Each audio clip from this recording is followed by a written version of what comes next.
వాళ్ళు చక్కగా హరీష్ అన్న దగ్గర పోయారు. తర్వాత వాళ్ళు చెప్పిన ముచ్చండి నాకు తెలియదు. చక్కగా వాళ్ళు హరీష్ అన్న దగ్గర పోయారు. నేనంటే బీఆర్ఎస్ పార్టీలు లేను, నేను ఏ పార్టీకి సపోర్ట్ చేయదలుచుకోలేదు కాబట్టి నేను దూరం ఉన్నా.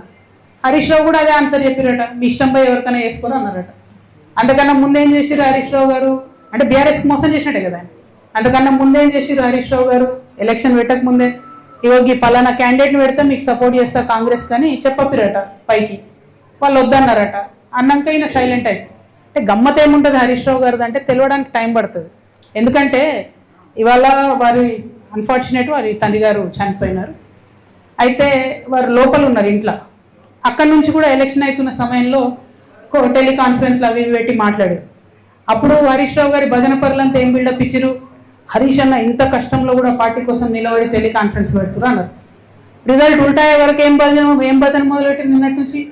హరీష్ అన్న లేకపోయా, హరీష్ అన్న ఉంటే అసలు ఇక ఒక్క సీటు కానీ వేసి ఉంటే హరీష్ అన్న జూబ్లీస్ గెలుస్తుంటే మన లెవెల్లో మళ్ళీ పెడుతున్నారు. అంటే వెంటనే తప్పించుకోవడం, అప్పటి వరకు మోసం చేయడం ఇది హరీష్ రావు గారి నైజం. సో ఇంటి దొంగని ఈశ్వరుడైన పట్టలేడు అన్నట్టు చాలా టైం పట్టింది.